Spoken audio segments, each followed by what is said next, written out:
right. Another value said, my mother worked hard. So she was a hard worker. She was a tireless worker. Another value said, education is important.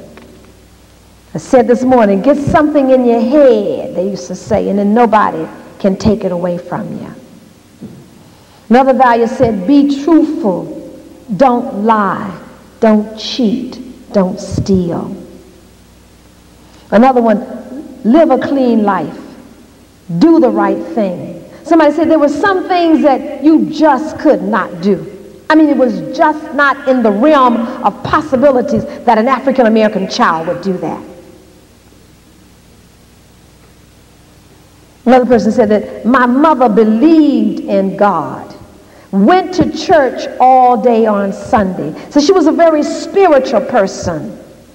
So she was always praying. See, I'm not even sure that we as parents pray on our children enough. That when we don't know what to do, we just sit there and we pray to the creative force that they would come and guide this child. Sometimes we are so into this one where if you can't see it, and we're so concrete in things that we have forgotten the spiritual dimension of life.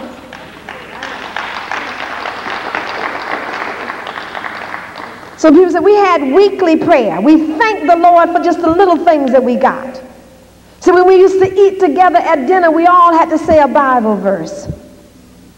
Somebody said, I never heard my mother complain. And I'm running into mothers in Newark, New Jersey, where I live, who sit down and complain to their 3- and 4-year-olds about how bad times are. What can your 3-year-old do? Can they get a job? Can they help you? So I never heard my mother complain. If she did any complaining, she would be complaining to her girlfriend. But you see, some of us have even gotten alienated from our sisters that we don't even have anybody to talk to, so we talk to our children as if they were adults. They can't solve our problems. We were given these children to solve their problems. So I never heard my mother complain. Somebody said, I never saw my mother cry. Didn't mean she didn't cry, but I never saw my mother cry. Somebody else said that she was a strict disciplinarian. You don't talk back to adults. Children are seen but not heard. Well, that's not a Western standard, because Westerns can say, you know, you're supposed to sit down. You know, you're supposed to negotiate with your children what you're going to do. You kind of vote Democratic. Well, not these old sisters. So I told you to do what you're doing. Say, if you want to complain, complain to the wall. Don't tell me about it.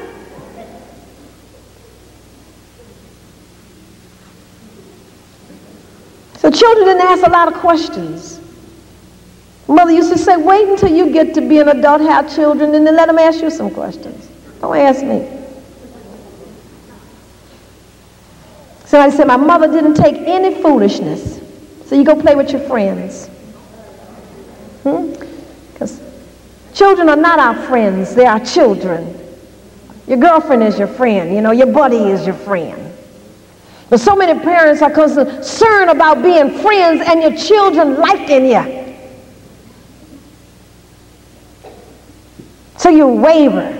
Yes, you can have this because you're trying to buy their love and all this other kind of stuff. No, you can't have it. Get a job. Somebody else said, my mother would scold me for the longest time for what I did. And I think a lot of times we let our children off the hook. They do something that's dreadfully wrong and we only talk to them about one time. This woman said my mother would not let me live down what I did wrong. She would have me tell everybody that she saw, come here. Tell this lady what you just did yesterday. And so by the time you done talked to about 15 people, you would remember not to do that again. Because you didn't want to hear your mother's mouth. So you did what? I can't even believe it. 2 weeks later, she said, come here and tell me again what it was that you did. Scold me forever. Somebody else said my mother used to maul my head, so she would just take her little fist and just like rub right into my head. And then you had another person I had, a mother used to pinch me. And some of you know about that switch. And I'm telling my young parents, you know, like don't ever, and these old people, they knew that. You can't hit a child with your hand because you don't know the force that you come with. You get a small little switch based on the age of that child. When they're real young, it's just something to fan them with. Now, as you got to be a little bigger, hey.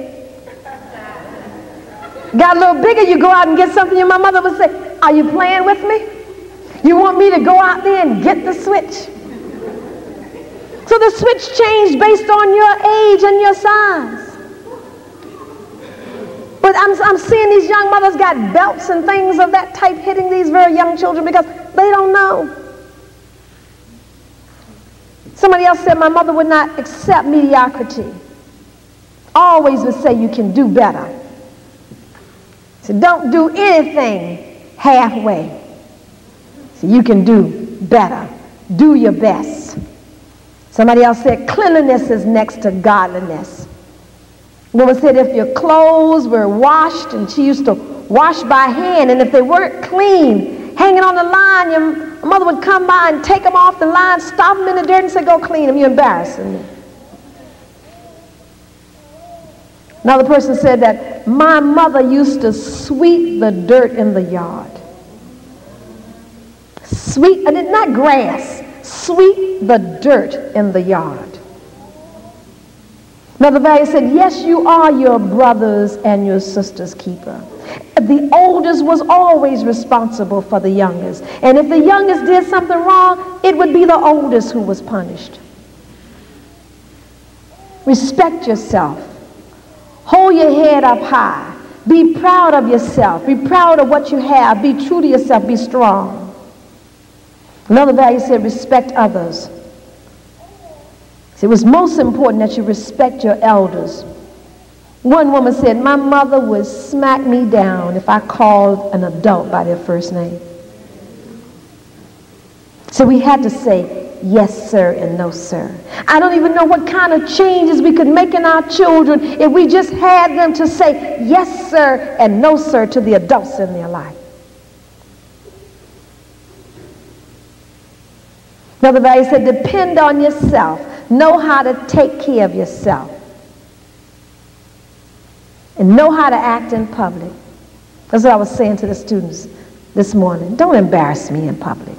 You want to act crazy? You act crazy at home. When you get out in the public, act like you got some sense. And see, when you had those kinds of parents and you would try to embarrass them in public, then they would embarrass you. Take your pants down right there in beaches. They said, well, hey, you want to act out? Come on, let's act out. So what were some of these proverbs, and then I'm going to wrap up, but what were some of these proverbs that these women mentioned?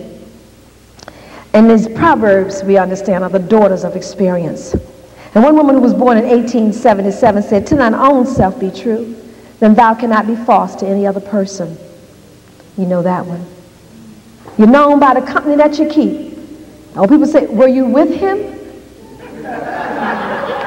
You'll be saying, well, I didn't do that. Or, Mama said, were you with her? If you were with them, then you were guilty.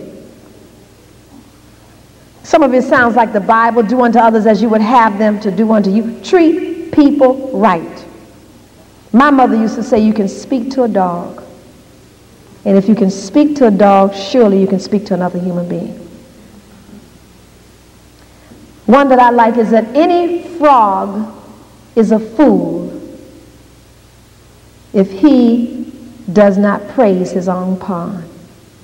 That's 1886. Any frog is a fool if he does not praise his own pond.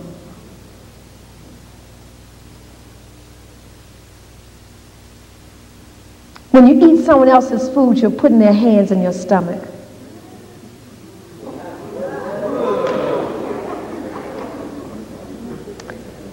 Fear is the beginning of wisdom. See, and some of our kids are gone before they can even learn fear.